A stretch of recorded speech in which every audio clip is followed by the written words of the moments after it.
It's time to bring out the BetterWorldian in all of us. Welcome to BetterWorldians Radio with your hosts, Ray, Mary Sue, and Gregory Hansel. BetterWorldians Radio inspires you with the people and ideas that are making the world a better place. You'll hear how small acts can make a big difference every day. Now, here are Ray, Mary Sue, and Gregory. Hi, welcome to BetterWorldians Radio. BetterWorldians Radio is a weekly podcast whose mission is to uplift and inspire you to make the world a better place. I'm Ray Hansel, joined today by my co-host, Mary Sue Hansel. BetterWorldians Radio is brought to you by BetterWorldians Foundation and is co-hosted by the family team that created the popular social game on Facebook called A Better World. It rewards players for doing good deeds while helping to raise money and awareness for charities. To date, over 40 million good deeds have been done in a better world by more than 4 million people in over 100 countries.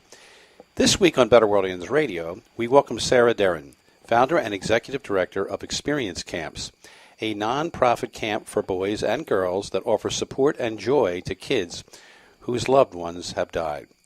Sara received her MBA from Columbia University and spent 12 years in the financial services industry before turning her full attention to the camp. Experience Camps was founded on Sara's and her husband's, John's, desire to provide camp experience to children who would not otherwise have that opportunity. She now uses her business background and love of camp to develop and operate experience camps and to ensure that our campers enjoy the very best summer camp they've ever had. Hi, Sara. Thanks for joining us today on BetterWorldians Radio. Hello. Thanks so much for having me. Oh, you're very, very welcome. This is an inspiring story. We can't wait to get into it. So what inspired you to start Experience Camps? So my husband and I owned a for-profit, a regular summer camp in Maine, and we really had the opportunity to observe the amazing effects of summer camp on children. I think anybody that has been to summer camp, most people would agree that it's one of those life-changing opportunities. It's the thing that really can define a childhood, define your character as you're developing. And what we wanted to do was give that opportunity to kids who otherwise weren't having that opportunity or having that experience. And we developed a foundation, and just sort of by chance, around the time we were starting the foundation, a girls' camp in Maine that was running a bereavement program reached out to us, and we were an all-boys camp, and they asked if we would do a brother program. So part of it was by just the desire to do something good in the world, and part of it was somewhat by chance that they reached out at the right time and really influenced the choice of mission that we chose to move forward with. That's very interesting. There's so many things happen that way. We've had so many different guests tell us stories that this just by circumstance, by coincidence, by synchronicity, these things happen. So tell our listeners exactly what Experience Camp offers the campers. So Experience Camps are free one-week camps for boys and girls who have experienced a significant death loss. It's usually a parent or sibling. It can be a primary caregiver or even just a significant member of the family who is a sibling or parent-like figure in the child's life. And what it provides them is it's a week of camp mostly. I mean, it's a very traditional type of summer camp experience with, games and elective instructionals and s'mores and dancing and silliness and games. And throughout it all is sort of this underlying thread of common understanding between the campers that they all know that they're there for the same reason. And I think one of the biggest factors and biggest components of our program is giving the kids an opportunity to be with other kids who get it. So that's the first thing that happens. Even before we do any of the bereavement activities or have a sharing circle or do some of those other sort of more bereavement and clinically informed pieces of the program, it's just that they're there next to each other and they don't have to explain anything if they don't want to, yet they know that everybody around them gets it and everybody around them has been through something similar, if not, obviously everybody has their own story and their own circumstances, but they're similar enough. They can recognize more about what's the same between them than what's different. And that's, I think, a really special and unique thing about being at camp, but also being in a program and a camp program where everybody has experienced something similar that most kids in their normal lives have not. Do they share these experiences that sort of underlie their loss, or is there an opportunity to do so? They do, and that's a big component of it as well. Giving them the opportunity and the tools even to share their memories, share their stories. The first full day of camp is the first time that the campers sit down together with their bunks and one of our clinicians. So each bunk has a licensed clinician assigned to it that really helps facilitate this peer support that our philosophy is based on. And they go around in a circle and they just have the opportunity to share their story. They don't have to. Some will pass. Many will say a little bit. Some will say a lot. And it's just that understanding that, and this is really the first time that they hear it from each other, that, oh, the kid next to me, his mom died too, or, oh my gosh, there's somebody else in this bunk who lost somebody to suicide, which nobody likes to talk about because, that's got this stigma associated with it. So it's providing them the opportunity not only to tell their story, but to hear other kids' stories. And that really becomes the foundation of the bonds that they develop, not only that week that they're at camp, but all of the future weeks that they come back in other summers, because we do encourage them to come back and grow with the program and sort of with their own childhood and adolescent development to go through the different stages of their journey with us as a support, with experience camps and with the peers that they meet at camp. What are the typical age ranges for the children who attend the camp? We serve kids ages 9 to 16. And as I said, they come back each year, so our hope is that they'll continue. They'll start young and come back, and as they grow up in the program, they become leaders of camp. And we actually just had, the last couple of years, our first classes of junior counselors. So those are kids that started with the camp as campers, grew up, went through our counselor and training program, and then came back to actually be volunteers.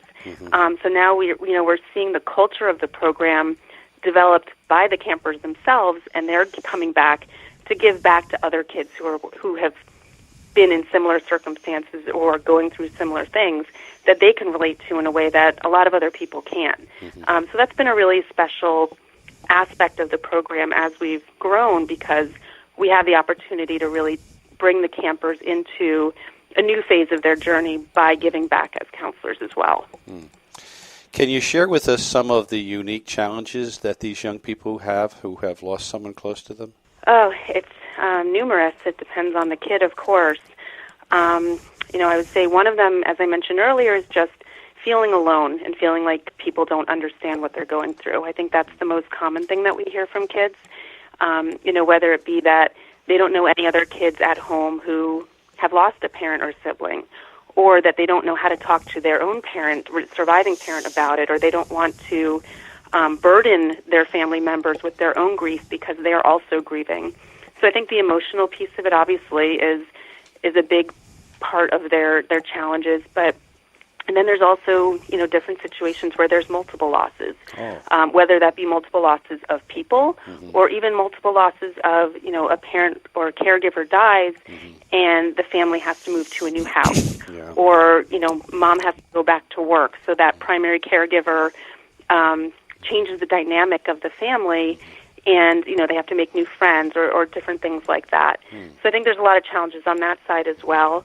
It just changes their whole way of being, what they knew to be safe and secure as children, which is how you want children to feel as children, and it sort of takes away that veil of security for them in a lot of different ways. Can you share with me how long you've been doing this camp?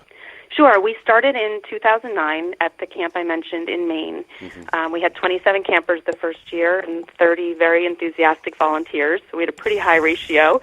And we've actually maintained a high ratio, maybe not that high over the years, but as we've expanded.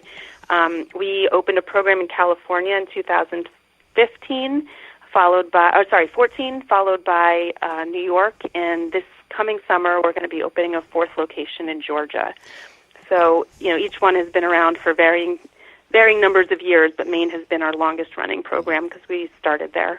And the reason I ask is because I was wondering if some of these children who've moved on, sort of past the camping stage, have maintained contacts with fellow campers outside of camp or after their camping years are finished. Yeah, no, that's a great question. And the answer at this point is yes. As I mentioned, we have a couple of graduating classes at this point.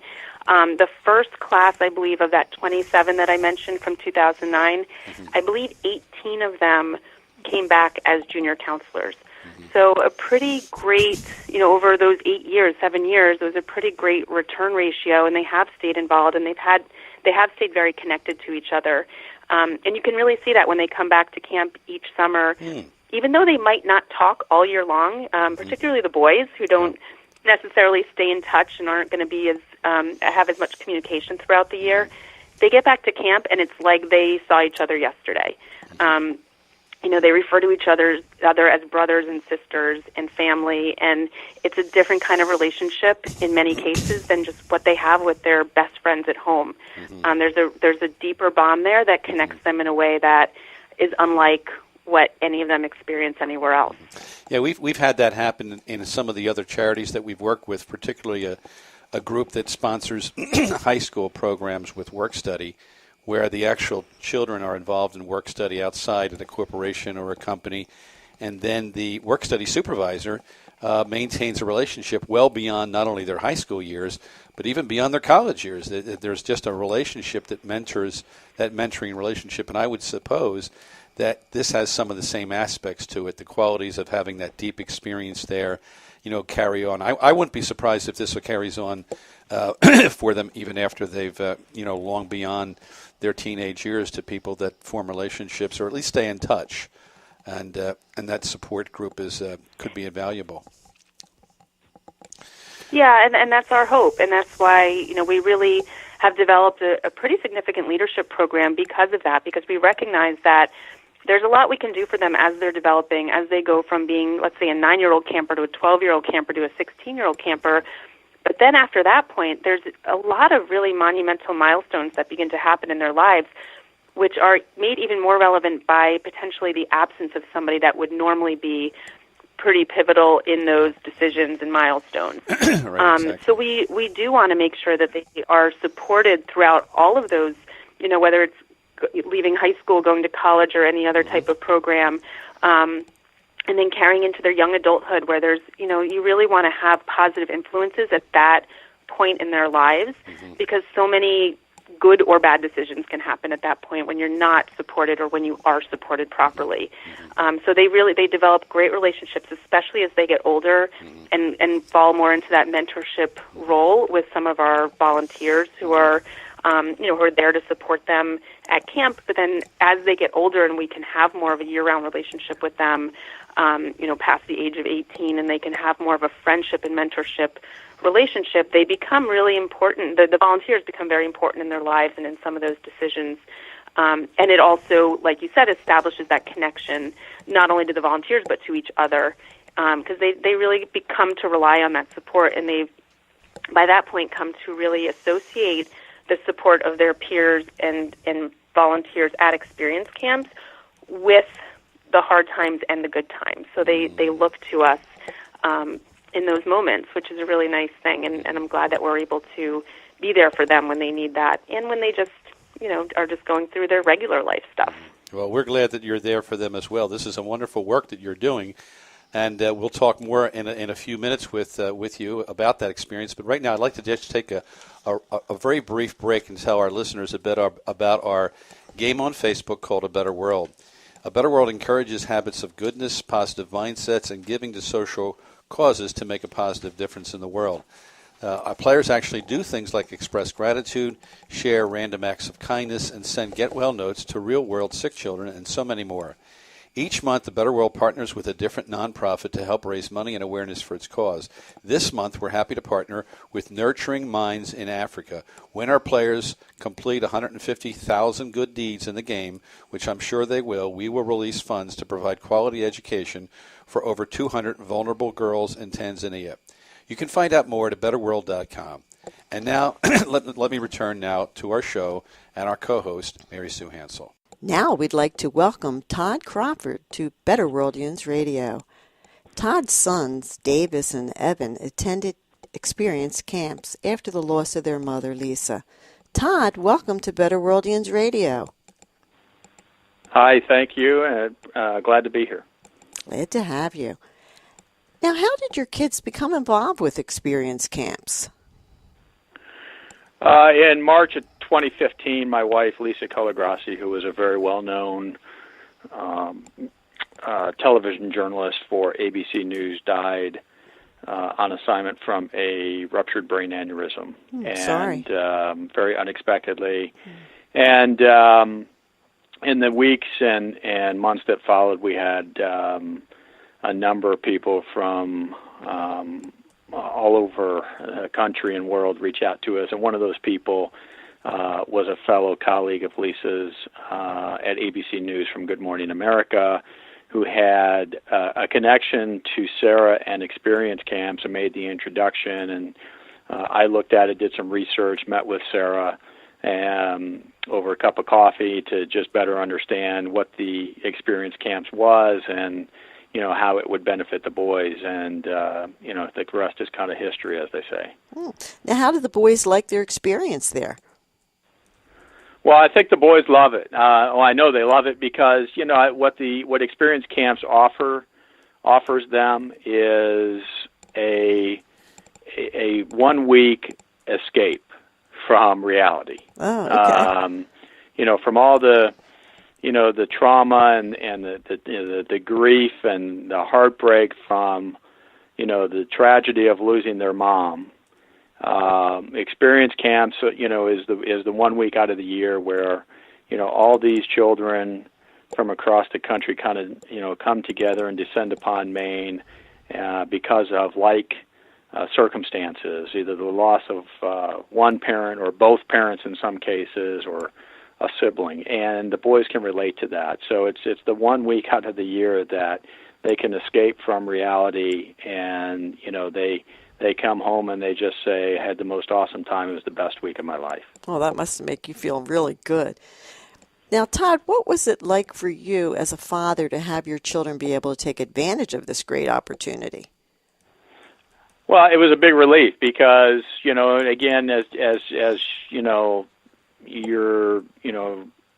the world and a lot of things are thrown on your shoulders instantly, and you become the only parent of a single family household, and there's a lot that comes along with that. One of the most important things that is front of mind is the well-being and the care of the two boys, your children, and how are they going to cope with this loss. And it was trouble enough for me to cope with it. So how are two boys who were then 10 and 14 going to manage to cope with the grief and loss of their mother, and so it was a real godsend to have the experience offered to us, and to sit down with Sara and kind of talk and understand it a lot better, and what it was going to offer the boys and provide to them,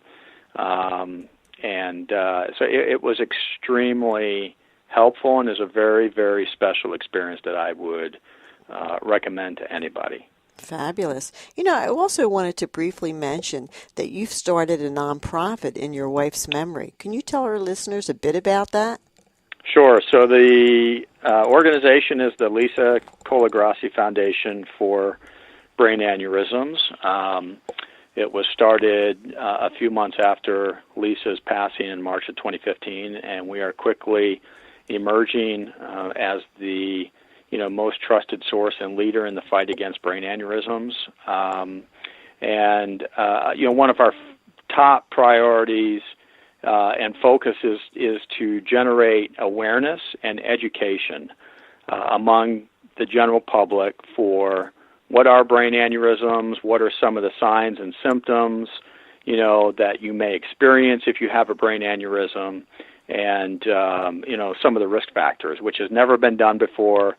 And so we are leading the way in creating awareness and education, initially among the general public. We will very shortly be crafting programs and platforms that target the medical community as well. So, and thankfully, because of our efforts, we've already been credited with saving a number of lives around the world from people who saw one of our awareness or education, programs and initiatives, and it resonated with them, and they recognized that they were experiencing one of the classic warning signs of a potential brain aneurysm, went and they were diagnosed and treated successfully and are now still alive and the families are intact. So that's what it's all about, helping others and just trying to make a positive difference in the world and turning our personal tragedy into a positive one for others.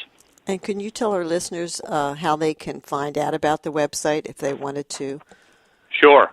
The website is tlcfound.org, tlcfound.org. We're on Twitter with the handle @TLCFound, and the Facebook page is the Lisa Colagrassi Foundation.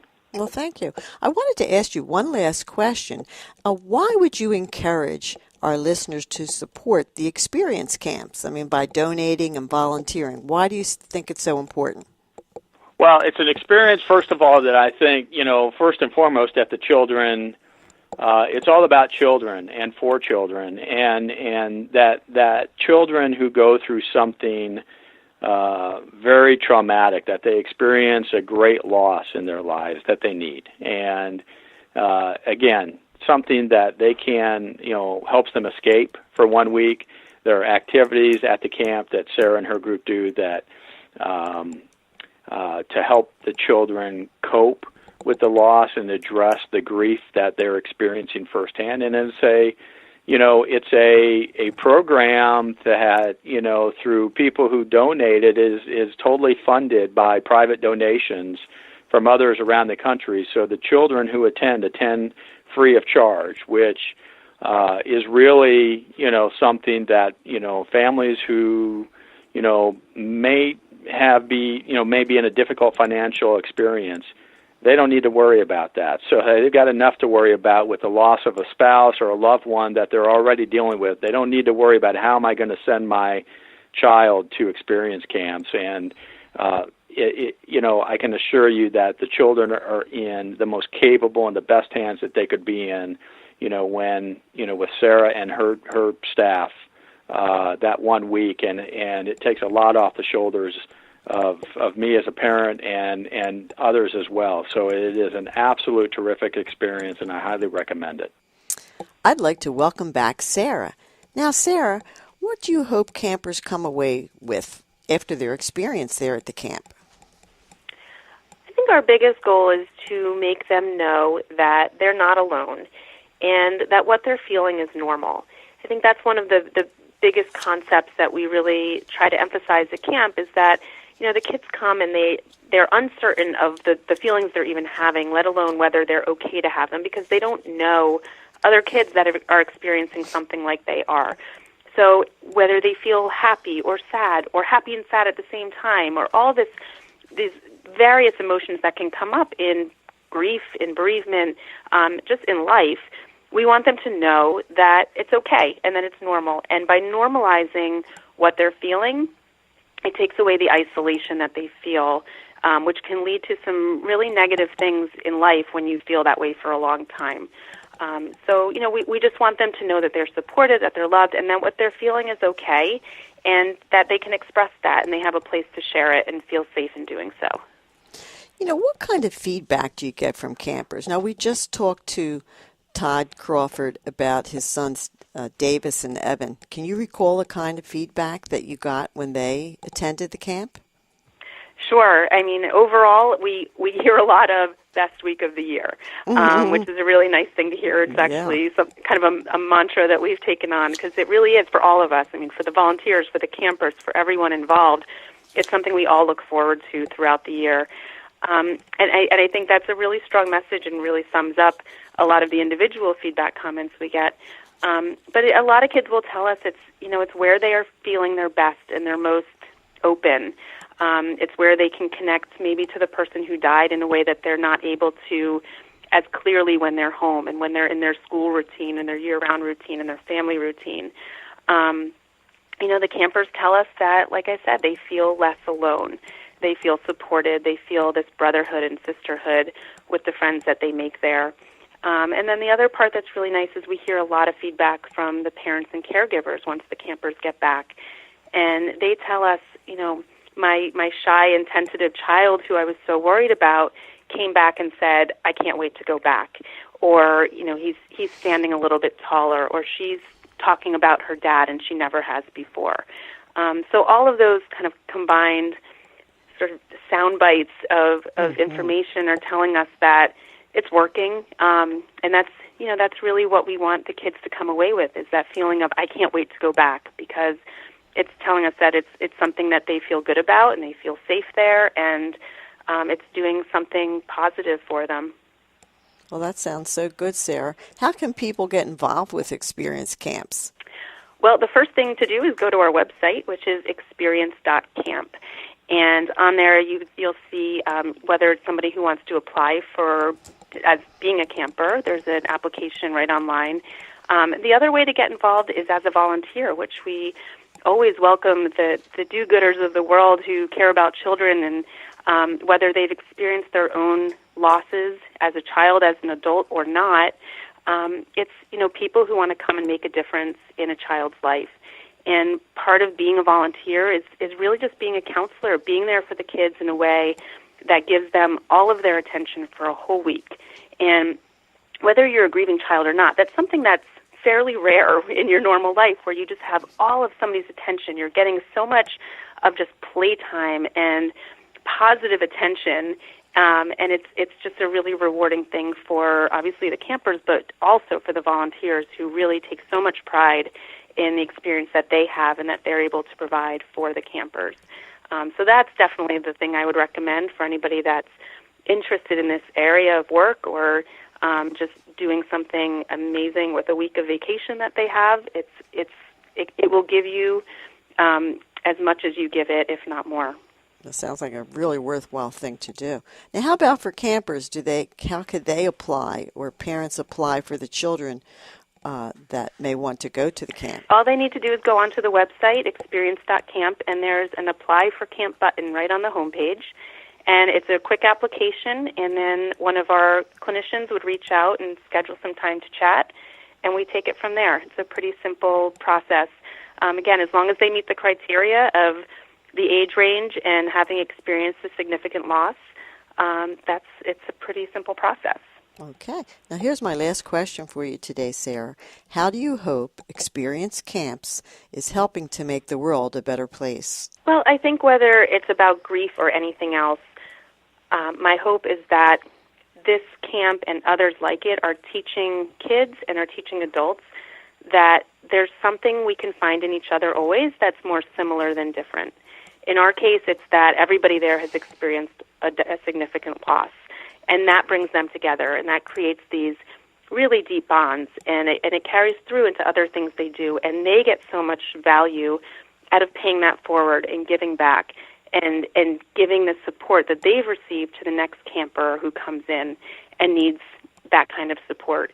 My hope is that carries forward into other parts of their life, where they can see when they meet somebody who looks different than them or is in a different situation or a different demographic, that they can recognize the similarities, or at least know that there's probably something they have in common that they will recognize before they just go right to whatever makes them most obviously different. So my hope is that it brings people together, whether it's through their grief or through anything else that makes them the same or similar or connected. Well, you're certainly doing the world a lot of good, and we appreciate. You're certainly one of the people that we would consider BetterWorldians, and we appreciate all the work that you're doing. You can learn more about experience camps by going to experience.camp. Sarah, thank you so much for joining us today on BetterWorldians Radio. Thank you very much. I appreciate you having me and sharing our message and the doing good in the world. You're very, very welcome. BetterWorldians Radio is brought to you by BetterWorldians Foundation, a 501c3 nonprofit whose mission is to make the world a better place by encouraging the very best in everyone. We believe it's important to plant flowers, more important to plant flowers as it is to pull weeds. We focus on positive thinking, positive values, and positive actions. In short, our vision is to bring out the BetterWorldian in everybody so that we can all make it a better world. but we can't do it completely without your help. So donations support our Better Worldians Radio podcast, as well as go towards developing new features like articles, videos, blogs, and more. Go to BetterWorldians.com and become a part of this important mission. And until next time, everyone, be a Better Worldian.